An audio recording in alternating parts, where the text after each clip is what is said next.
Hi everyone, welcome back to my YouTube classes. In today's class we are going to see a very important and targeted selection of advanced and exam oriented 50 multiple choice questions on English pedagogy and core English grammar.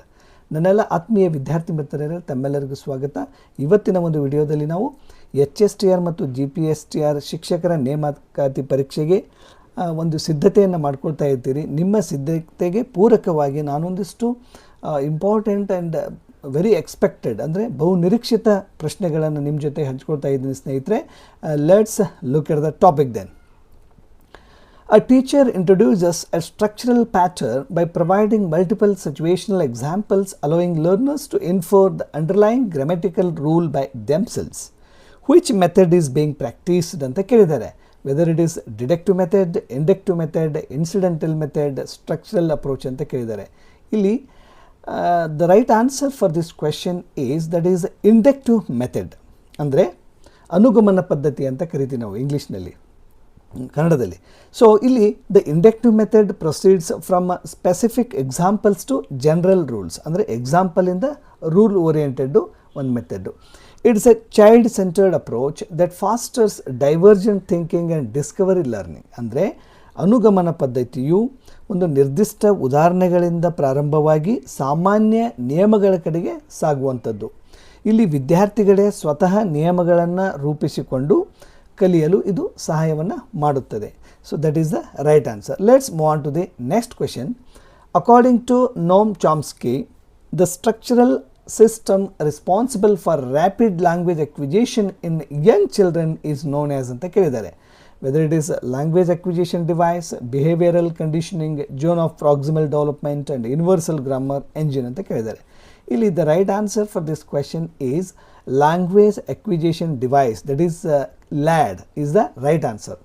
Illi Noam Chomsky asserted that human children are born with an innate psychological capacity, the language acquisition device, andre and an underlying universal grammar that allows them to generate infinite sentences. ಅಂದರೆ ಇಲ್ಲಿ ನಾಮ್ Chomsky ಅವರ ಪ್ರಕಾರ ಮಾನವನಿಗೆ ಹುಟ್ಟುತ್ತಲೇ ಭಾಷೆಯನ್ನು ಕಲಿಯುವ ಒಂದು ಸಹಜ ಸಾಮರ್ಥ್ಯವಿರುತ್ತೆ. ಇದನ್ನು ನಾವು ಭಾಷಾ ಸಂಪಾದನಾ ಸಾಧನ ಅಂತ ಕರಿತೀವಿ. That is language acquisition device ಅಂತ. So that is the right answer. Let's move on to the next one. When a teacher uses text written originally for native speakers such as news reports, menus or train time tables in an ESL classroom, these materials are called as pedagogical materials, authentic materials, supplementary texts and scaffolding artifact ಅಂತ. ಇಲ್ಲಿ the right answer for this question is authentic materials ಅಂತ ಆಗುತ್ತೆ. ಯಾಕೆ ಅಂತ ನೋಡೋದಾದರೆ, authentic materials are real world text not originally produced for language teaching purpose. They provide a realistic cultural and contextual exposure. ಅಂದರೆ ಇಲ್ಲಿ ನೈಜ ಸಾಮಗ್ರಿಗಳೆಂದರೆ ಮೂಲತಃ ಬೋಧನೆಯ ಉದ್ದೇಶಕ್ಕಾಗಿ ಸಿದ್ಧಪಡಿಸದ ದೈನಂದಿನ ಜೀವನದಲ್ಲಿ ಬಳಸುವ ನೈಜ ಇಂಗ್ಲೀಷ್ ಒಂದು ಪಠ್ಯಗಳು. ಉದಾಹರಣೆಗೆ ವೃತ್ತಪತ್ರಿಕೆ ಮೀನ್ಸ್ ನ್ಯೂಸ್ ಪೇಪರ್ಸ್ ಆಗಿರ್ಬೋದು, ಮೆನು ಕಾರ್ಡ್ಸ್ ಆಗಿರ್ಬೋದು, ಈ ಥರದ್ದು TV ನ್ಯೂಸ್ ಆಗಿರ್ಬೋದು, ಇವುಗಳಿಗೆ ನಾವು ಅಥೆಂಟಿಕ್ ಮೆಟೀರಿಯಲ್ ಅಂತ ಕರಿತೀವಿ. The next one. Which type of reading involves looking rapidly through a text to locate a specific piece of information such as a date, name or statistics? Whether it is a skimming, scanning, intensive reading, extensive reading anta. The right answer for this question is scanning. Scanning is reading quickly to find specific facts or target keywords. Whereas skimming on the other hand is reading to grasp the overall gist or main idea of the text ಅಂತ. ಅಂದರೆ ಇಲ್ಲಿ ನಿರ್ದಿಷ್ಟ ಮಾಹಿತಿ ಅಥವಾ ಅಂಕಿ ಅಂಶಗಳನ್ನು ಹುಡುಕಲು ಪಠ್ಯವನ್ನು ವೇಗವಾಗಿ ಓದುವುದನ್ನು ನಾವು ಸ್ಕ್ಯಾನಿಂಗ್ ಅಂತ ಕರಿತೀವಿ. ಅಂದರೆ ಇದು ಸೂಕ್ಷ್ಮ ಅವಲೋಕನ ಮಾಡುವಂಥದ್ದು. ಇದು ಮುಖ್ಯ ಸಾರಾಂಶ ಗ್ರಹಿಸಲು ಓದುವುದನ್ನು ಸ್ಕಿಮ್ಮಿಂಗ್ ಅಂತ ಕರಿತೀವಿ.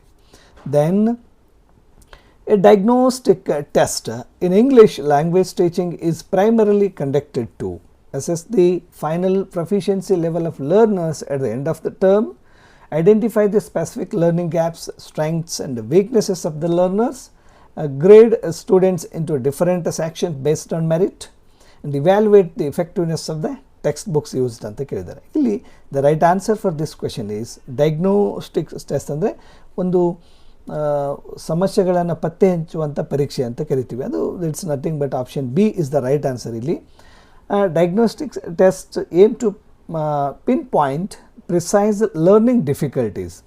Remedial teaching is designed based on the results of the diagnostic test. ಅಂದರೆ ಇಲ್ಲಿ ನೈದಾನಿಕ ಪರೀಕ್ಷೆಯ ಮುಖ್ಯ ಉದ್ದೇಶವೇನಂತಂದರೆ ವಿದ್ಯಾರ್ಥಿಗಳಲ್ಲಿರ್ತಕ್ಕಂಥ ಕಲಿಕಾ ನ್ಯೂನತೆಗಳನ್ನು, ತೊಂದರೆಗಳನ್ನು ಮತ್ತು ಸಾಮರ್ಥ್ಯಗಳನ್ನು ಗುರುತಿಸುವುದು. ಇದರ ಆಧಾರದ ಮೇಲೆ ನಾವು ಪರಿಹಾರ ಬೋಧನೆಯನ್ನು ಒಂದು ಯೋಜನೆ ಮಾಡಲಿಕ್ಕೆ, ನೀಡಲಿಕ್ಕೆ ಸಹಾಯಕವಾಗುತ್ತೆ ಅಂತ. The next one is a teacher uses a task where students read a broken text individually and then assemble in groups to piece the story together by sharing their pieces.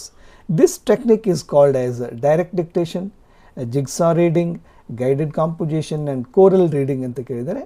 Here the right answer for this question is option B, that is jigsaw reading, which means jigsaw is a cooperative learning technique where each student holds a piece of the information like a puzzle.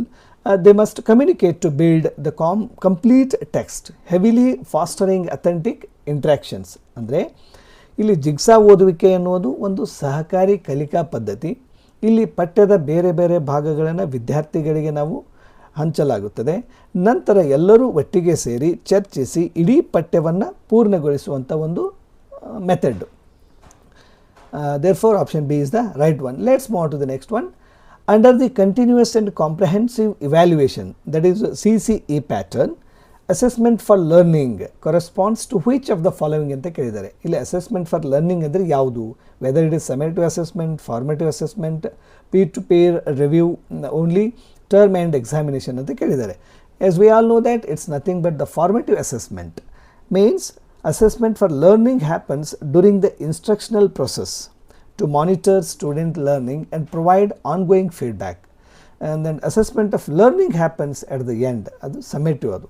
Okay, then ಅಂದರೆ ಕಲಿಕೆಗಾಗಿ ಮೌಲ್ಯಮಾಪನ ಅನ್ನುವಂಥದ್ದು ಅಂದರೆ ರೂಪನಾತ್ಮಕ ಮೌಲ್ಯಮಾಪನ. ಇದು ಬೋಧನಾ ಪ್ರಕ್ರಿಯೆ ನಡೆಯುತ್ತಿರುವಾಗ ವಿದ್ಯಾರ್ಥಿಗಳ ಪ್ರಗತಿಯನ್ನು ತಿಳಿಯಲು ಸಹಕಾರಿಯಾಗುವಂಥದ್ದು.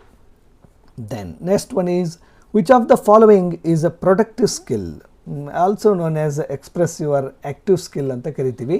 ಯಾವುದು ಅಂತ ಕೇಳಿದ್ದಾರೆ. Productive skills listening and reading, speaking and writing, reading and writing, listening and speaking ಅಂತ ಕೇಳಿದ್ದಾರೆ. As we all know that the productive skills are nothing but speaking and writing ಅನ್ನುವಂಥದ್ದು. ಯಾಕೆ ಅಂತಂದರೆ it requires the learner to actively produce language, making them productive or expressive skills. whereas listening and reading they come under the receptive skills. Okay, ಅಂದರೆ ಇಲ್ಲಿ ಮಾತನಾಡುವುದು ಮತ್ತು ಬರೆಯುವುದು ಒಂದು ಉತ್ಪಾದಕ ಅಥವಾ ಅಭಿವ್ಯಕ್ತಿ ಕೌಶಲ್ಯಗಳಂತ ಕರಿತೀವಿ ನಾವು. ಏಕೆಂದರೆ ಇಲ್ಲಿ ಭಾಷೆಯನ್ನು ಸೃಷ್ಟಿಸಿ ಅಭಿವ್ಯಕ್ತಿಪಡಿಸಲಾಗುತ್ತದೆ. ಹಾಗಾಗಿ option B is the right one. The method of language teaching that completely bans the use of learner's mother tongue, that's L1, and focuses strictly on target language immersion is ಅಂತ ಕೇಳಿದ್ದಾರೆ. That is a grammar translation method, direct method, bilingual method, audiolingual method ಅಂತ ಇದೆ. As we all know that ಇಲ್ಲಿ it bans the use of learner's mother tongue, ಅಂದರೆ ಇಲ್ಲಿ ಮಾತೃಭಾಷೆಯ ಬಳಕೆಗೆ ಅವಕಾಶ ಇಲ್ಲ. ಅಂದರೆ it's nothing but the direct method ಅಂತ. The entire teaching process it goes in at the targeted language only. That is, if you are teaching English from the beginning till end of your class you are going to use the English only. ಅಂದರೆ the language directly through actions, demonstrations and context, establishing a direct bond between words and concepts without translation. ಅಂದರೆ ಪ್ರತ್ಯಕ್ಷ ಪದ್ಧತಿಯಲ್ಲಿ ಮಾತೃಭಾಷೆಯ ಬಳಕೆಯನ್ನು ಸಂಪೂರ್ಣವಾಗಿ ನಿಷೇಧಿಸಲಾಗುತ್ತೆ. ಇಂಗ್ಲೀಷನ್ನು English ಮೂಲಕವೇ ಸನ್ನಿವೇಶಗಳಿಗೆ ಅನುಗುಣವಾಗಿ ಬೋಧಿಸುವಂಥ ಒಂದು ಮೆಥಡ್ ಇದು. Okay, the next one is a schema theory in reading pedagogy refers to ಅಂತ ಕೇಳಿದ್ದಾರೆ. The blueprint of the question paper designed by the board, the learner's existing background knowledge organized in the brain, the physical layout of text paragraphs, a technique for scanning difficult vocabulary ಅಂತ ಕೇಳಿದ್ದಾರೆ. ಇಲ್ಲಿ schema theory is nothing but the learner's existing background knowledge organized in the brain. ಅಂದರೆ it refers to the cognitive structures or pre-existing knowledge frameworks that readers use to interpret and make sense of new incoming information in a text. ಅಂದರೆ ಒಬ್ಬ ವಿದ್ಯಾರ್ಥಿಯ ಮೆದುಳಿನಲ್ಲಿ ಈಗಾಗಲೇ ಸಂಗ್ರಹವಾಗಿರ್ತಕ್ಕಂಥ ಪೂರ್ವಜ್ಞಾನ ಅಥವಾ ಹಿನ್ನೆಲೆ ಮಾಹಿತಿಯನ್ನು ಓದುವಾಗ ಹೊಸ ವಿಷಯವನ್ನು ಗ್ರಹಿಸಲು ಇದು ಸಹಾಯ ಮಾಡುತ್ತದೆ ಅಂತ. Okay, therefore option B is the right one. Then let's move on to the next one. Professor C.J. Dodson is credited with developing which of the following language teaching methods ಅಂತ ಕೇಳಿದ್ದಾರೆ. ಅಂದರೆ C.J. ಡಾಡ್ಸನ್ ಅವರು ಒಂದು ಪ್ರಸ್ತುತಪಡಿಸಿದ ಅಭಿವೃದ್ಧಿಪಡಿಸಿದ method ಯಾವುದು ಅಂತ ಕೇಳಿದ್ದಾರೆ. Whether it is structural approach, direct method, bilingual method or communicative approach ಅಂತ ಕೇಳಿದ್ದಾರೆ. As we all know that Professor C.J. Dodson, he developed the bilingual method. Okay, he developed the bilingual as a midway approach. It permits restricted and controlled use of the mother tongue by the teacher only to clarify meaning quickly without fully translating everything. ಅಂದರೆ ಇಲ್ಲಿ ಅವರು ದ್ವಿಭಾಷಾ ಪದ್ಧತಿಯನ್ನು ರೂಪಿಸ್ತಾರೆ. ಇದರಲ್ಲಿ ಶಿಕ್ಷಕರು ಮಾತ್ರ ಅಗತ್ಯವಿದ್ದಾಗ ಕಠಿಣ ಪದಗಳ ಅರ್ಥ ವಿವರಣೆಗೆ ಮಾತೃಭಾಷೆಯನ್ನು ನಿಯಂತ್ರಿತವಾಗಿ ಬಳಸುವಂಥದ್ದು, ಎಲ್ಲಿ ಸಿಚುವೇಶನ್ ಡಿಮ್ಯಾಂಡ್ ಮಾಡುತ್ತೆ ಅಲ್ಲಿ ಯೂಸ್ ಮಾಡುವಂಥದ್ದು. ಅದಕ್ಕೆ ಬೈಲಿಂಗ್ವಲ್ ಮೆಥಡ್ ಅಂತ, ಅಂದರೆ ಎರಡು ಭಾಷೆಯನ್ನು ಉಪಯೋಗಿಸುವಂಥದ್ದು.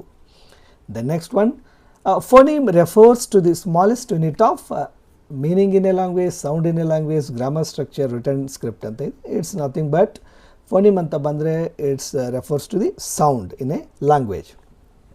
A phoneme is the smallest distinct unit of sound that distinguishes one word from another. Okay, ಇಲ್ಲಿ received pronunciation. Okay, as we all know that ಇಲ್ಲಿ ಒಂದು ಭಾಷೆಯಲ್ಲಿನ ಧ್ವನಿಯ ಅತ್ಯಂತ ಚಿಕ್ಕ ಘಟಕಕ್ಕೆ ನಾವು ಫೋನಿಮ್ ಅಂತ ಕರಿತೀವಿ. ಇನ್ನು ಇಂಗ್ಲೀಷ್ ಭಾಷೆಯಲ್ಲಿ ಒಟ್ಟು ಒಂದು 44 ಸೌಂಡ್ಸ್ ಇದೆ. ಓಕೆ, ಇದ್ರ ಬಗ್ಗೆ ಒಂದು ಡೀಟೇಲ್ಡನ್ನು we will see in the next clip. The next one is which structural linguist formulated the monitor model consisting of 5 hypotheses regarding second language acquisition ಅಂತ ಕೇಳಿದ್ದಾರೆ. Stephen Krashen, B.F. Skinner, Ferdinand de Saussure, David Nunan ಅಂತ ಕೇಳಿದ್ದಾರೆ. ಇಲ್ಲಿ the right answer for this question is Stephen Krashen. ಈ Stephen Krashen introduced the monitor model which includes the acquisition learning hypothesis, natural order hypothesis and monitor hypothesis and input hypothesis, that is I+1, and the effective filter hypothesis ಅಂತ ಕರೀತಾರೆ. ಅಂದರೆ ಇಲ್ಲಿ Stephen ಕ್ರಾಷನ್ ಅವರು ಎರಡನೇ ಭಾಷಾ ಕಲಿಕೆಗೆ ಸಂಬಂಧಿಸಿದಂತೆ 5 ಪ್ರಮುಖ ಕಲ್ಪನೆಗಳನ್ನು ಒಳಗೊಂಡ ಒಂದು ಮಾನಿಟರ್ ಮಾಡೆಲನ್ನು ಮಂಡಿಸ್ತಾರೆ. That is the right one. Then when a reader encounters an unfamiliar word and figures out its meaning by looking at the words and sentences surrounding it, they are using syntactic structures, contextual clues, morphemic translation and rote memorization anta kelidare. Here the right answer for this one is it's nothing but the contextual clues annuvantaddu. These are bits of information within a text that functions as hints, allowing readers to infer the meaning of obscure or advanced words without consulting a dictionary. ಅಂದರೆ ಅಪರಿಚಿತ ಪದದ ಅರ್ಥವನ್ನು ತಿಳಿಯಲು ಅದರ ಸುತ್ತಮುತ್ತಲಿನ ವಾಕ್ಯಗಳ ಹಿನ್ನೆಲೆಯನ್ನು ಬಳಸಿಕೊಳ್ಳುವುದನ್ನು ನಾವು ಸಂದರ್ಭೋಚಿತ ಸುಳಿವುಗಳು, ಅದು ಕಾಂಟೆಕ್ಸ್ಟುವಲ್ ಕ್ಲೂಸ್ ಅಂತ ಕರಿತೀವಿ. Therefore option B is the right one. And let's move on to the next one. Remedial teaching is a systematic instruction cycle designed specially for ಅಂತ ಕೇಳಿದ್ದಾರೆ. Gifted students to achieve distinction marks, learners identified with the learning gaps through diagnostic testing, introducing completely new chapters before exams, and practicing extracurricular debate and speech. No, ಇಲ್ಲಿ remedial teaching is exclusively for the learners identified with the learning gaps. Okay, ಅನ್ನುವಂಥದ್ದು right answer ಆಗುತ್ತೆ. As we all know that remedial teaching is the corrective teaching and it targets a specific problem zones identified by the diagnostic test, ensuring lagging students catch up to standard curricular expectations.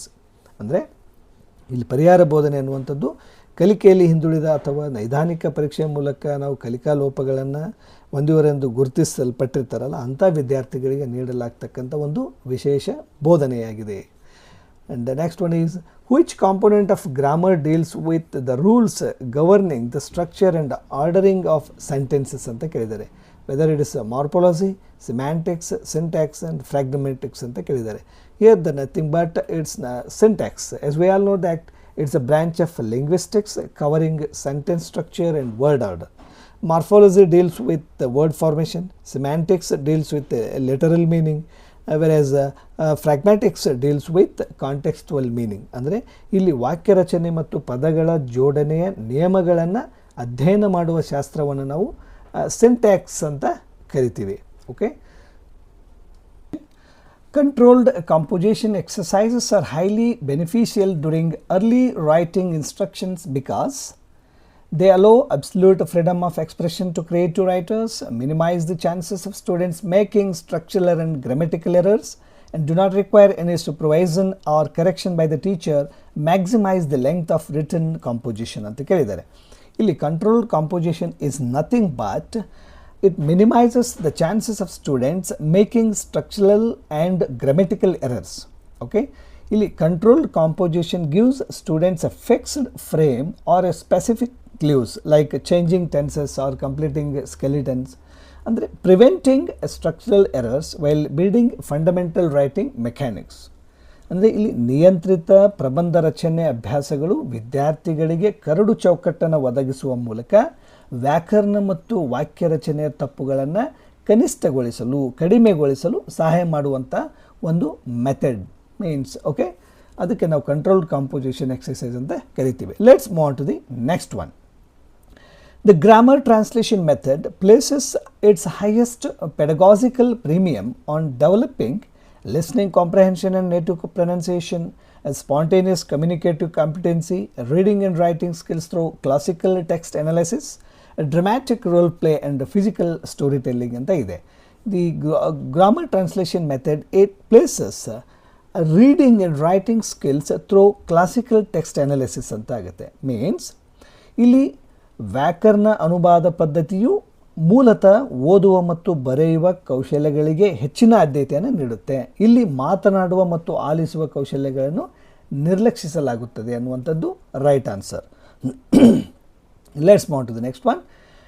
In English language teaching, that is ELT, the abbreviation CLT stands for whether it's a cognitive language training, communicative language teaching, comprehensive lexical technique, classical linguistics theory ಅಂತ ಕೇಳಿದ್ದಾರೆ. As we all know that CLT, it stands for communicative language teaching. Means it shifts the focus from learning abstract grammar rules to learning language functions for real world communication, highlighting interaction as both the means and the ultimate goal.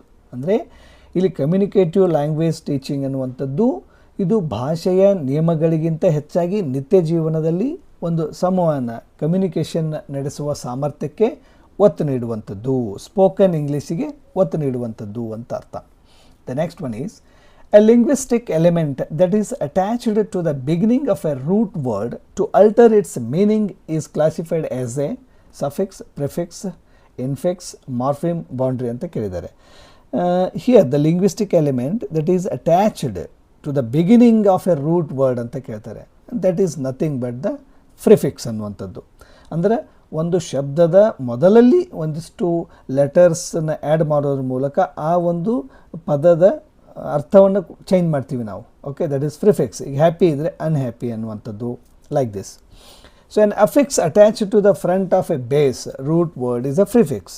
An affix attached to the end is called suffix. ಒಂದು ಆ word ಕೊನೆಯಲ್ಲಿ ನಾವು letters add ಮಾಡಿದರೆ suffix ಅಂತ ಆಗುತ್ತೆ, ಮೊದಲಲ್ಲಿ ಮಾಡಿದರೆ prefix ಆಗುತ್ತೆ. So it's nothing but prefix ಅನ್ನುವಂಥದ್ದು right word. Okay, which type of test measures students achieved capacity or mastery over a specific curriculum taught during an academic period ಅಂತ ಕೇಳಿದ್ದಾರೆ. whether it is aptitude test, proficiency test, achievement test, intelligent test ಅಂತ ಇದೆ. here it's nothing but achievement test. achievement tests measure what a student has actually learned within a defined syllabus over a specific time.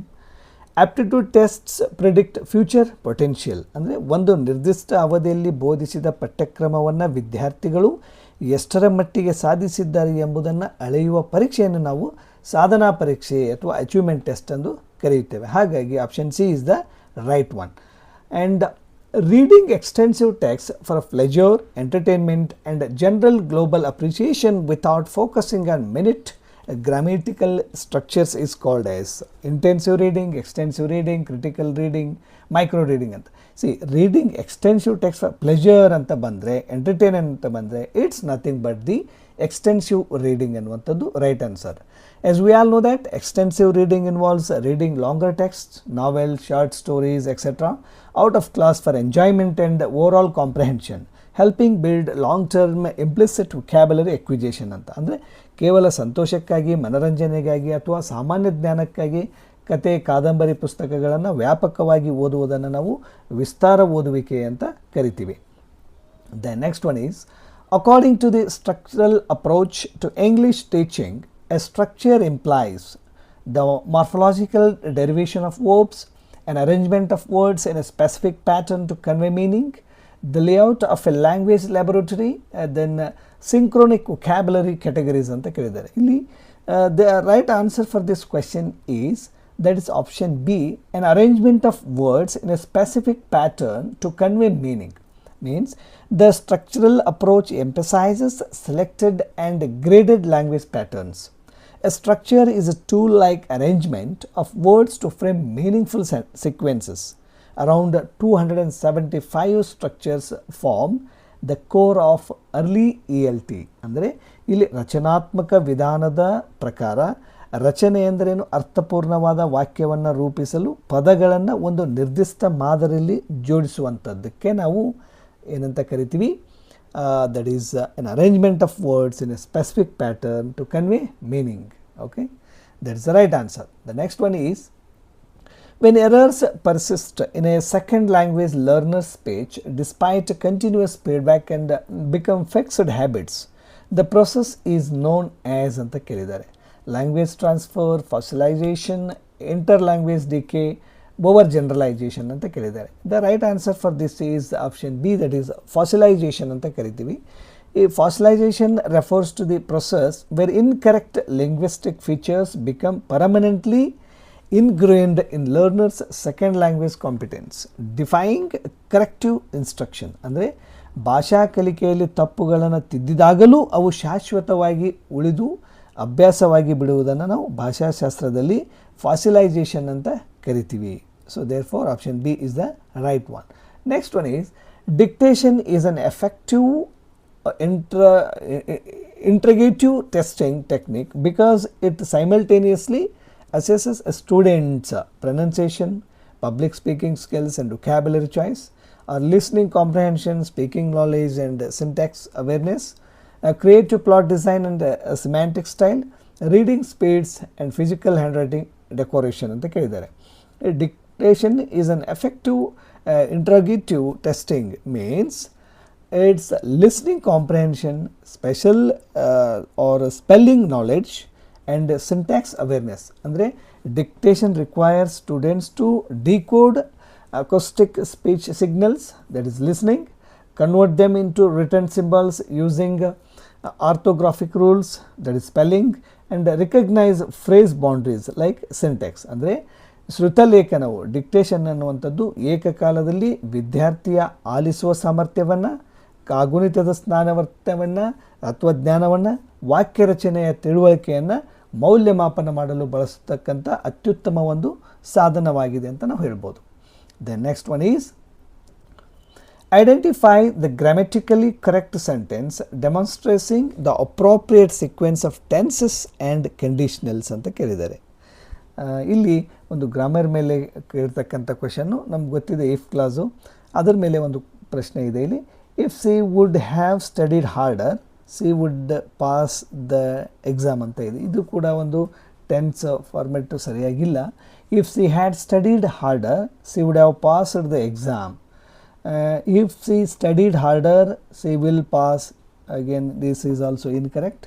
If she had studied order she would have passed, ಇದನ್ನು ಕೂಡ incorrect tense usage ಇದೆ. ಇಲ್ಲಿ the right one is if she had studied order she would have passed the exam ಅನ್ನುವಂಥದ್ದು. Option B is the right one.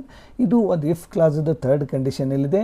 Third condition ಇದ್ದಾಗ ನಾವು ಒಂದು format ಯಾವ ರೀತಿ ಇರುತ್ತೆ ಅಂದರೆ, ಅಲ್ಲಿ ಇಫ್ ಕ್ಲಾಸ್ ಇರುತ್ತೆ, ಪ್ಲಸ್ ಪಾಸ್ಟ್ ಪರ್ಫೆಕ್ಟ್ ಟೆನ್ಸ್ ಇರುತ್ತೆ, plus had plus V3 form of the verb ಇರುತ್ತೆ, second part of the sentence would have ಇರುತ್ತೆ, plus past participle of the verb use ಮಾಡಿರ್ತೀವಿ. ಸೊ ಹಾಗಾಗಿ ಇಲ್ಲಿ ಟೈಪ್ 3 ಕಂಡೀಷನ್ ವಾಕ್ಯ ಇರೋದ್ರಿಂದ ಇದರ ನಿಯಮದ ಪ್ರಕಾರ ನಾವು ಇಫ್ ಕ್ಲಾಸ್ನಲ್ಲಿ ಪಾಸ್ಟ್ ಪರ್ಫೆಕ್ಟು ಇದ್ದರೆ ಮೇನ್ ಕ್ಲಾಸಲ್ಲಿ ವುಡ್ ಹ್ಯಾವ್ ಪ್ಲಸ್ V3 ಅನ್ನು ಬಳಸಬೇಕು ಅನ್ನುವಂಥದ್ದು. Then choose the correct option to fill in the blank neither the principal nor the teachers dash present at the meeting yesterday ಅಂತ ಇದೆ. ಅಂದರೆ yesterday means already the action is completed, ಅದಕ್ಕೆ related ಆಗಿರೋ ಒಂದು ವರ್ಬನ್ನು ಹಾಕುವಂಥದ್ದಾದರೆ ವರ್ ಅನ್ನುವಂಥದ್ದು is the right answer. ಇಲ್ಲಿ according to the subject verb agreement as we all know that for correlative conjunctions neither nor either or ಅಂದರೆ ಇಲ್ಲಿದ್ದಾಗ verb agrees with the closer subject or the nearest subject. Since teachers is plural, the past tense plural verb is were, that is the correct one. Okay, neither nor ಅಥವಾ ಇದರ್ R ನಿಯಮದ ಪ್ರಕಾರ ಕ್ರಿಯಾಪದವು ತನ್ನ ಹತ್ತಿರದ ನಾಮಪದಕ್ಕೆ ಅನುಗುಣವಾಗಿರಬೇಕು. ಇಲ್ಲಿ teachers ಅನ್ನುವಂಥದ್ದು ಬಹುವಚನವಾಗಿರೋದ್ರಿಂದ ಭೂತಕಾಲದ ಬಹುವಚನ ರೂಪ ಯಾವುದು ವರ್ ಅನ್ನುವಂಥದ್ದು ಸರಿಯಾದಂಥ ಆಯ್ಕೆ. The next one is identify the voice transition change into passive voice. The authority is considering the applications ಅಂತ ಇದೆ. ಇಲ್ಲಿ ಕೊಟ್ಟಿರುವಂಥ ಒಂದು ಸೆಂಟೆನ್ಸು ಪ್ರೆಸೆಂಟ್ ಕಂಟಿನ್ಯೂಸ್ ಟೆನ್ಸಲ್ಲಿರೋದ್ರಿಂದ ಅದನ್ನು ನಾವು ಪ್ಯಾಸಿವ್ ಫಾರ್ಮಲ್ಲಿ ಬರೆದಾಗ ಒಂದು ಬೀಯಿಂಗ್ ಅನ್ನುವಂಥ ಪಾರ್ಟಿಸಿಪಲ್ ನಾವು ಅಗೇನ್ ಯೂಸ್ ಮಾಡಬೇಕು. ದೇರ್ ಫಾರ್ ಆಪ್ಷನ್ ಬಿ ಇರುವಂಥದ್ದು ಸರಿಯಾಗಿದೆ. The applications are being considered by the authority. ನಮ್ಗೆ ಗೊತ್ತಿದೆ ಸಬ್ಜೆಕ್ಟು ವರ್ಬ್ ಆಬ್ಜೆಕ್ಟನ್ನು ಯಾವ ರೀತಿ ನಾವು ಎಕ್ಸ್ಚೇಂಜ್ ಮಾಡಿ ಬರಿತೀವಿ ಪ್ಯಾಸಿವ್ ಫಾರ್ಮಲ್ಲಿ ಅಂತ. Okay, so this is the right answer. The next one is fill in the blank with the appropriate preposition. The property was divided dash the 4 siblings ಅಂತ ಇದೆ. ಇಲ್ಲಿ ಒಂದು ಅಪ್ರೋಪ್ರಿಯೇಟ್ ಪ್ರಿಪೋಸಿಷನ್ ಅನ್ನು ಕೇಳಿದರೆ, so between, among, amidst, with ಅಂತ ಇದೆ. ಇಲ್ಲಿ right answer is among the 4 siblings ಅನ್ನುವಂಥದ್ದು among is the right answer. ಯಾಕೆಂದರೆ between is typically used when we are referring to distinct individual relations. ಕೇವಲ ಇಬ್ಬರು ವ್ಯಕ್ತಿಗಳಿದ್ದರೆ, ಇಬ್ಬರ ಮಧ್ಯೆ ಇದ್ದಾಗ ನಾವು ಬಿಟ್ವೀನ್ ಯೂಸ್ ಮಾಡ್ತೀವಿ. ಮೋರ್ ದೆನ್ 2 ಇದ್ದರೆ ವಿಲ್ ಗೋ ಫಾರ್ ಅಮಂಗ್ ಅಂತ. Where among is used when referring to masses or more than 2 distinct entities collectively. So ಸಾಮಾನ್ಯವಾಗಿ ಇಬ್ಬರ ನಡುವೆ ಹೋಲಿಕೆ ಅಥವಾ ಹಂಚಿಕೆ ಇದ್ದಾಗ ಬಿಟ್ವೀನ್ ಬಳಸ್ತೇವೆ. ಎರಡಕ್ಕಿಂತ ಹೆಚ್ಚು ವ್ಯಕ್ತಿಗಳು ಅಥವಾ ವಸ್ತುಗಳಿದ್ದಾಗ ನಾವು ಅಮಂಗನ್ನು ಬಳಸ್ತೇವೆ. ಸೊ ಹಾಗಾಗಿ ಇಲ್ಲಿ among is the right answer. Next one is choose the sentence with the correct usage of the relative pronoun ಅಂತ ಕೇಳಿದ್ದಾರೆ. ಇಲ್ಲಿ ಯಾವ ಒಂದು ಸೆಂಟೆನ್ಸು ಕರೆಕ್ಟಾಗಿ ರಿಲೇಟಿವ್ ಪ್ರನೌನನ್ನು ಯೂಸ್ ಮಾಡಿದ್ದಾರೆ ಅಂತ ಕೇಳಿದ್ದಾರೆ.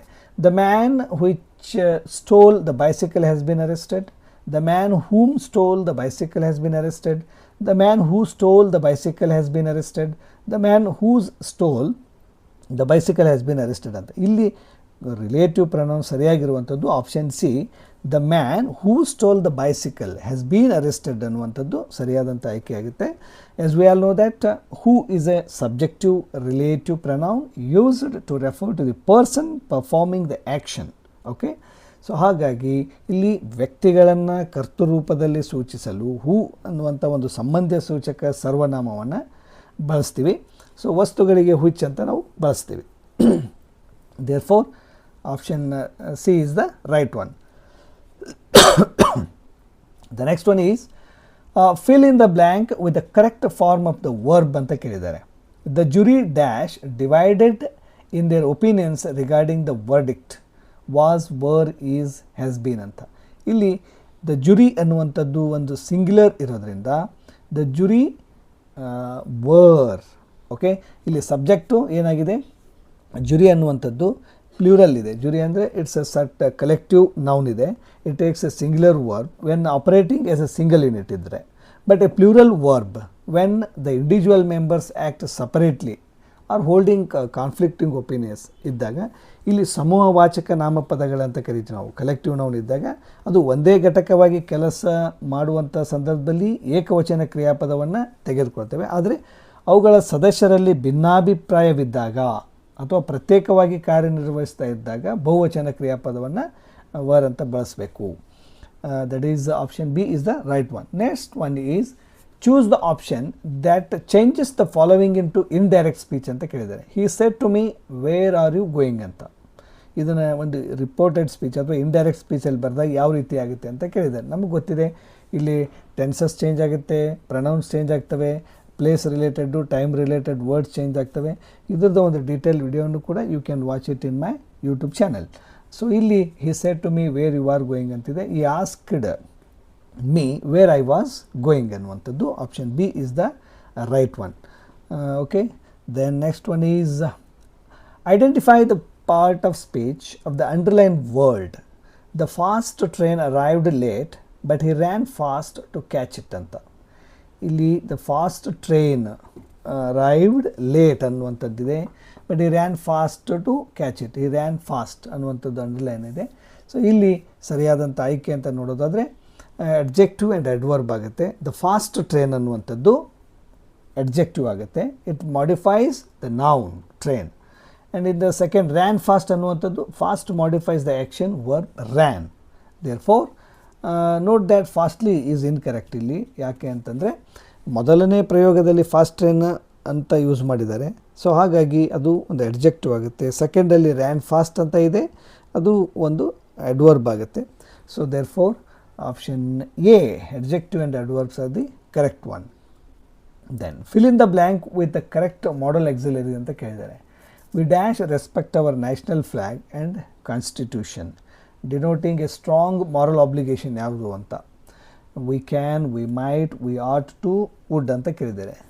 ಇಲ್ಲಿ ರೈಟ್ ಆನ್ಸರ್ ಆಗುತ್ತೆ we ought to respect our national flag and the constitution. ಅಂದರೆ ought to is a modal verb used to express strong moral duty, social obligation or ideal correctness, closely mirroring must or should. ಇಲ್ಲಿ ನೈತಿಕ ಕರ್ತವ್ಯ ಅಥವಾ ಸಾಮಾಜಿಕ ಜವಾಬ್ದಾರಿಯನ್ನು ತೀವ್ರವಾಗಿ ನಾವು ಒಂದು ಸ್ಟ್ರೆಸ್ ಕೊಟ್ಟು ಹೇಳುವಂಥ ಸಂದರ್ಭದಲ್ಲಿ ಆಟ್ ಟು ಎಂಬ ಒಂದು ಮಾಡೆಲ್ ಆಕ್ಸಿಲರಿಯನ್ನು ಬಳಸ್ತೀವಿ. Okay, then next one is identify the figure of speech in the sentence. The autumn leaves danced across the pavement in the howling wind ಅಂತ ಕೇಳಿದ್ದಾರೆ. Simile, metaphor, personification, oxymoron. ಇಲ್ಲಿ ಕೊಟ್ಟಿರೋ ಒಂದು ಸೆಂಟೆನ್ಸು ಪರ್ಸಾನಿಫಿಕೇಷನ್ನಿಗೆ ಒಂದು ಉದಾಹರಣೆಯಾಗಿದೆ. ಯಾಕೆ ಅಂತಂದರೆ personification attributes human characteristics to non human things. ಅಂದರೆ ಇಲ್ಲಿ ನಿರ್ಜೀವ ವಸ್ತುಗಳಿಗೆ ಅಥವಾ ಪ್ರಕೃತಿಯ ಅಂಶಗಳಿಗೆ ಮಾನವನ ಗುಣಲಕ್ಷಣಗಳನ್ನು ನಾವು ಆರೋಪಿಸಿ ವರ್ಣಿಸುವುದನ್ನು ಇಲ್ಲಿ ಮಾನವೀಕರಣ ಅಲಂಕಾರ ಅಥವಾ ಪರ್ಸಾನಿಫಿಕೇಷನ್ ಅಂತ ಕರಿತೀವಿ. ಓಕೆ, ಎಲೆಗಳು ನರ್ತಿಸಿದವು ಎಂದು ಇಲ್ಲಿ ವರ್ಣಿಸಲಾಗಿದೆ. ಎಲೆಗಳಿಗೆ ಓಕೆ ಜೀವ ಇಲ್ಲ, ಡ್ಯಾನ್ಸ್ ಮಾಡೋದಿಲ್ಲ, ಹ್ಯೂಮನ್ ಕ್ವಾಲಿಟೀಸ್ ಇಲ್ಲ. ಓಕೆ, ಸೊ ಹಾಗಾಗಿ ಅದಕ್ಕೆ ಪರ್ಸಾನಿಫಿಕೇಷನ್ ಅಂತ ಕರಿತೀವಿ. The next one is choose the correct question tag for the statement let's go out for a walk.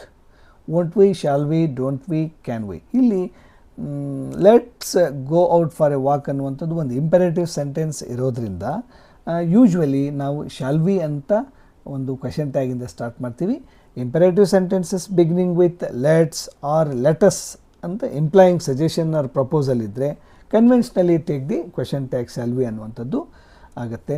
So ಹಾಗಾಗಿ shall we is a right one. Next one is spot the error in the sentence ಅಂತ ಕೇಳಿದ್ದಾರೆ. Each of the inputs provided by the analysts were highly valuable.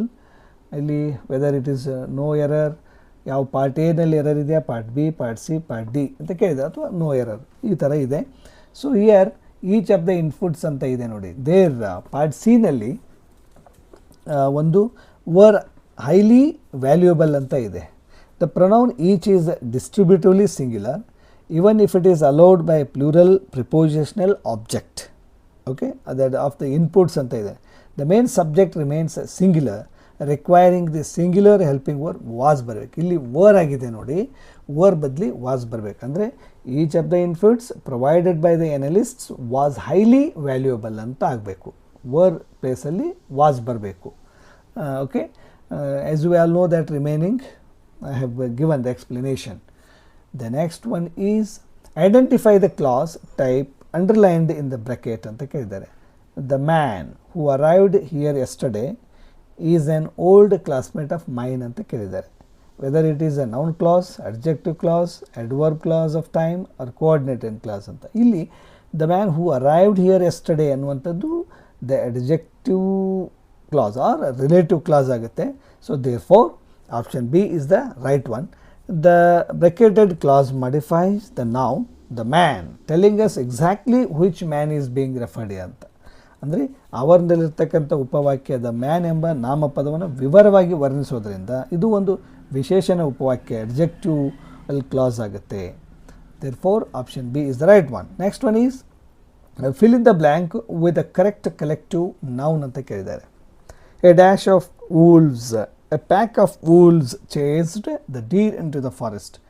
ನಮಗೆ heard of cattle ಅಂತ ಬರುತ್ತೆ, heard of elephant ಅಂತ use ಮಾಡ್ತೀವಿ, pack of ವೂಲ್ಸ್ ಅಂತ use ಮಾಡ್ತೀವಿ, ಸ್ವ್ಯಾರ್ಮ್ of ಬೀಸ್ ಅಂತ ಹೇಳ್ತೀವಿ. ಓಕೆ, ಈ ಥರದ್ದು ಒಂದು ಪ್ರೈಡ್ ಆಫ್ ಲಯನ್ಸ್ ಅಂತ ಕರಿತೀವಿ. ಸೊ ಇಲ್ಲಿ ಒಂದು ಪ್ಯಾಕ್ ಆಫ್ ವೂಲ್ ಅನ್ನುವಂಥದ್ದು collective noun is the right one. Then choose the correct option to fill in the blank. He is dash honorable man who always stands by his words ಅಂತ. He is an honorable man ಅನ್ನುವಂಥದ್ದು ಒಂದು ಸರಿಯಾದ article ಆಗುತ್ತೆ ಇಲ್ಲಿ. ಯಾಕೆಂತಂದರೆ the word honorable starts with an silent letter H. The initial sound is an open vowel sound ಇದೆ ಅಲ್ಲಿ, requiring the indefinite article an. So ನಮಗೆಲ್ಲರಿಗೂ ಗೊತ್ತಿದೆ ವೋವೆಲ್ ಸೌಂಡ್ ಇದ್ದಾಗ ಆ್ಯನ್ ಯೂಸ್ ಮಾಡಬೇಕು, ಕಾನ್ಸನೆಂಟ್ ಸೌಂಡ್ ಇದ್ದಾಗ ಯೂಸ್ ಮಾಡಬೇಕು. Okay, that is what. Therefore option B is the right one. Next one is identify the option that features the correct order of adjectives anta kelidare. A leather comfortable black jacket, a comfortable black leather jacket, a black leather comfortable jacket, leather black comfortable jacket anta ide. See, as we all know that a comfortable black leather jacket ಅನ್ನುವಂಥದ್ದು is the right one.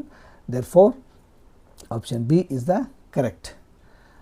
Then next one is complete the sentence. Hardly had I stepped out of the house dash it started raining cats and dogs. Then when while.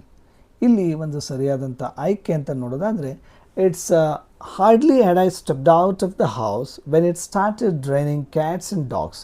ಇಲ್ಲಿ it started raining cats and dogs ಅಂದರೆ heavy rain ಅಂತ. ಅದಕ್ಕೆ ನಾವು heavy rain ಅದಕ್ಕೆ ಇನ್ನೊಂದು ಒಂದು ಫ್ರೇಸಲ್ಲಿ ಇಡಿಯಮಲ್ಲಿ ಯೂಸ್ ಮಾಡಿದರೆ ಕ್ಯಾಟ್ಸ್ ಆ್ಯಂಡ್ ಡಾಗ್ಸ್ ಅಂತ ಯೂಸ್ ಮಾಡ್ತೀವಿ. ಇಲ್ಲಿ correlative adverbs hardly and scarcely are strictly paired with when. No sooner is paired with than ವಾಕ್ಯ ಆಗುತ್ತೆ. ಅಥವಾ ಸ್ಕೇರ್ಸ್ಲಿನಿಂದ ಪ್ರಾರಂಭ, ಅದರ ಜೊತೆಗೆ ನಾವು ಸಂಯೋಜಕವಾಗಿ ವೆನ್ ಅನ್ನು ಕೂಡ ಬಳಸಬೇಕು. ಅದೇ ರೀತಿ ನೋ ಸೂನರ್ ಇದ್ದರೆ ದ್ಯಾನ್ ಅಂತ ಬಳಸಬೇಕು. ಸೊ ಇಲ್ಲಿ ಹಾರ್ಡ್ಲಿ ಇರೋದ್ರಿಂದ ವೆನ್ ಅಂತ ಬಳಸುವಂಥದ್ದು ಸೂಕ್ತ ಆಗುತ್ತೆ.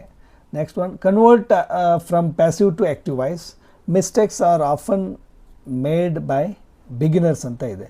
Beginners often made mistakes, beginners are making mistakes often ಅಂತ ಇದೆ, ಬಿಗಿನರ್ಸ್ ಆಫನ್ ಮೇಕ್ ಮಿಸ್ಟೇಕ್ಸ್ ಅಂತ ಇದೆ, beginners have often made mistakes ಅಂತ ಇದೆ. ಇಲ್ಲಿ ಯಾವುದು right one is option C, that is beginners often make mistakes ಅನ್ನುವಂಥದ್ದು ಒಂದು the passive voice of is the correct one.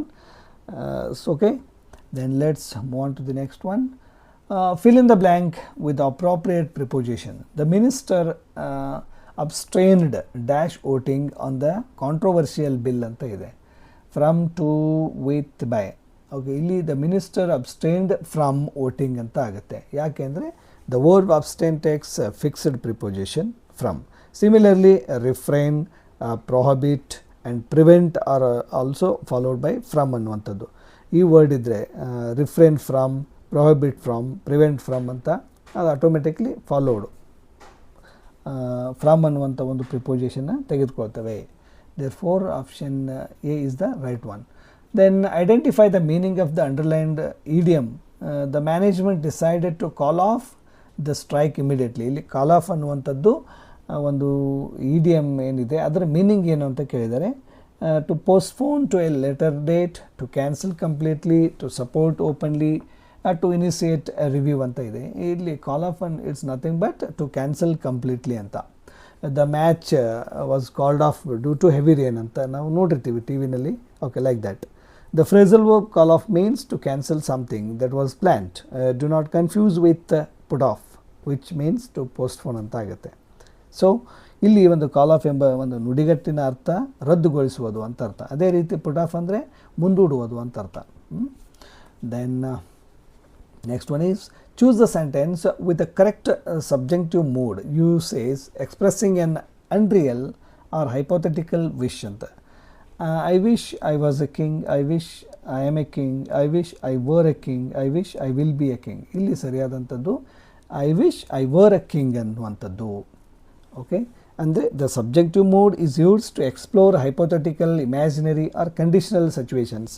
In this mode, the plural past form where is used for all subjects including I, he, she, it ಯಾವುದೇ ಇರಲಿ ಆ ಥರದ್ದಿದ್ದಾಗ ನಾವು if I var, if C var ಈ ಥರ use ಮಾಡ್ತೀವಿ. ಊಹಾತ್ಮಕ ಅಥವಾ ಅಸಾಧ್ಯವಾದ ಇಚ್ಛೆಯನ್ನು ವ್ಯಕ್ತಪಡಿಸುವಂಥ ಸಂದರ್ಭದಲ್ಲಿ I ಇದ್ದರೂ ಸಹ ಅದರ ಮುಂದೆ ನಾವು ವರ್ ಅಂತ ಬಳಸ್ತೀವಿ. If I were the prime minister of India I would have done so and so. ಈ ಥರ ನಾನು ಒಂದು ವೇಳೆ ಪ್ರಧಾನಮಂತ್ರಿ ಆಗಿದ್ದರೆ ಅಂದರೆ ಒಂದು ಲೈಕಿಂಗ್ ಒಂದು ಗೆಸ್ಸಿಂಗ್ ಇದು ಹೈಪೋಥೆಟಿಕಲ್. ಸೊ ಇಂಥ ಸಂದರ್ಭದಲ್ಲಿ ಅಲ್ಲಿ ಸಬ್ಜೆಕ್ಟ್ ಯಾವುದೇ ಇದ್ದರೂ ಕೂಡ ಮುಂದೆ ವರ್ ಅನ್ನುವಂಥ ಒಂದು ಹೆಲ್ಪಿಂಗ್ ವರ್ಬನ್ನು ಬಳಸಬೇಕು ಅಂತ.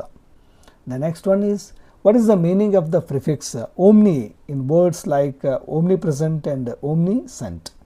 ಇಲ್ಲಿ one or single, half one, semi, all, everywhere, against, opposite ಅಂತ ಕೇಳಿದ್ದಾರೆ. ಇಲ್ಲಿ ಓಮ್ನಿ ಪ್ರೆಸೆಂಟ್ ಆ್ಯಂಡ್ ಓಮ್ನಿಸೆಂಟ್. ಇಲ್ಲಿ ಓಮ್ನಿ ಪ್ರೆಸೆಂಟ್ ಅಂದರೆ ಎವ್ರಿವೇರ್ ಅಂತ ಆಗುತ್ತೆ. ಓಕೆ, ಇಲ್ಲಿ ಓಮ್ನಿಸೆಂಟ್ ಮೀನ್ಸ್ ಆಲ್. ಈ ಥರ ಓಮ್ನಿ ಮೀನ್ಸ್ ಎಲ್ಲ ಅಥವಾ ಎಲ್ಲೆಡೆ ಅಂತ ಅರ್ಥ. ಓಮ್ನಿ ಪ್ರೆಸೆಂಟ್ ಅಂದರೆ ಎಲ್ಲೆಡೆ ಇರುವವನು ಅಂತ, ಸರ್ವವ್ಯಾಪಿ ಅಂತ. ಓಮ್ನಿಸೆಂಟ್ ಅಂದರೆ ಎಲ್ಲವನ್ನು ಬಲ್ಲವನು ಅಥವಾ ಸರ್ವಜ್ಞ ಅಂತಾರಲ್ಲ. ಓಕೆ, ಲೈಕ್ ದ್ಯಾಟ್ ಆ ಒಂದು ಮೀನಿಂಗನ್ನು ಕೊಡುತ್ತೆ. ಸೊ ಹಾಗಾಗಿ option C is the right one. The next one is select the sentence that is structurally completely correct ಅಂತ. He prefers tea than coffee, he prefers tea over coffee, he prefers tea to coffee, he prefers tea more than coffee. ಇಲ್ಲಿ ಒಂದು ಸರಿಯಾದಂಥ ಆಯ್ಕೆ ಅಂತಂದರೆ he prefers tea to coffee, I prefer cricket to chess, like this. ಈ ಥರ preference ಬಂದಾಗ to ಅನ್ನುವಂಥದ್ದು ಬರುತ್ತೆ. So the verb prefer and it's adjective form preferable takes the preposition to when comparing two items, never than or over. So ಇಲ್ಲಿ ಹೋಲಿಕೆ ಮಾಡುವಂಥ ಸಂದರ್ಭದಲ್ಲಿ prefer ಒಂದು ಪದದ ಮುಂದೆ ಯಾವಾಗಲೂ ನಾವು ಟು ಒಂದು ಪ್ರತ್ಯಯವನ್ನು ಬಳಸಬೇಕು. ಇಲ್ಲಿ ದ್ಯಾನ್ ಅಥವಾ ಓವರ್ ಬಳಸೋದು ತಪ್ಪಾಗುತ್ತೆ. So he prefers tea to coffee is the right one. Next one is identify the antonym ಅಂದರೆ ಅಪೋಸಿಟ್ ವರ್ಡ್. ಎಂಟೋನಿಮ್ ಅಂದರೆ ವಿರುದ್ಧಾರ್ಥಕ ಪದ ಕೇಳಿದ್ದಾರೆ. Advanced vocabulary word. ಇಲ್ಲಿ ಟ್ರಾನ್ಸಿಟರಿ ಅಂತ ಕೇಳಿದ್ದಾರೆ. ಟ್ರಾನ್ಸಿಟರಿಯ ಒಂದು ಅಪೋಸಿಟ್ ವರ್ಡ್ ಏನು? Fleeting, ephemeral and permanent, evanescent ಅಂತ ಕೇಳಿದ್ದಾರೆ. ಇಲ್ಲಿ ಒಂದು ಸರಿಯಾದಂಥ ಆಯ್ಕೆ ಅಂತ ನೋಡೋದಾದರೆ that is nothing but permanent ಅಂತ ಆಗುತ್ತೆ. ಇಲ್ಲಿ transitory means temporary or lasting for a very short time. Fleeting and ephemeral or evanescent ಅನ್ನುವಂಥದ್ದು ಸಿನಾನಿಮ್ಸ್ ಆಗುತ್ತೆ ಅವು ಕೂಡ. Therefore permanent is its exact opposite word. ಅಂದರೆ ಟ್ರಾನ್ಸಿಟರಿ ಅಂದರೆ ಕ್ಷಣಿಕ ಅಥವಾ ತಾತ್ಕಾಲಿಕ ಎಂದರ್ಥ. ಇದಕ್ಕೆ ವಿರುದ್ಧ ಪದ ಯಾವುದು ಅಂದರೆ ಪರ್ಮನೆಂಟ್, ಶಾಶ್ವತ ಅನ್ನುವಂಥದ್ದು. The next one, find the sentence containing a dangling modifier ಅಂತ ಕರೀತಾರೆ. ಇಲ್ಲಿ walking down the road a car hit him, while walking down the road he was hit by a car, as he was walking down the road a car hit him, a car hit him while he walked down the road ಅಂತ. ಇಲ್ಲಿ dangling modifier ಯಾವುದು ಅಂತ ಕೇಳಿದರೆ it's nothing but walking down the road a car hit him. In option A, the modifying phrase walking down the road is placed next to a car. Okay, walking down the road a car hit him, and making it sound like the car was walking down the road. This grammatical error is known as a dangling modifier ಅಂತ ಕರೀತಾರೆ. ಅಂದರೆ option A ನಲ್ಲಿ walking down the road ಅಂದರೆ ಇದು ಯಾರು ಮಾಡುತ್ತಿದ್ದಾರೆ ಎಂಬುದು ಸರಿಯಾಗಿ ನಿರೂಪಿತವಾಗಿಲ್ಲ. ಇದು ಕಾರು ರಸ್ತೆಯಲ್ಲಿ ನಡೆದುಕೊಂಡು ಹೋಗುತ್ತಿತ್ತು ಎಂಬ ಒಂದು ತಪ್ಪು ಅರ್ಥ ನೀಡುತ್ತದೆ. ಇಂಥ ವ್ಯಾಕರಣ ದೋಷವನ್ನು ನಾವು ಡ್ಯಾಂಗ್ಲಿಂಗ್ ಮಾಡಿಫೈಯರ್ ಅಂತ ಕರಿತೀವಿ. Walking down the road a car hit him ಅಂತ. Okay, like this. ಸೊ ಇದಿಷ್ಟು ಸ್ನೇಹಿತರೆ, I have given you the best questions on English pedagogy and grammar. If you like the video, subscribe, like, comment and share the video with your friends. And do not forget to comment for more videos. If you have any confusions on any topic, please tell me through your comments and I will make the best videos and I will help you to crack the examinations. Okay.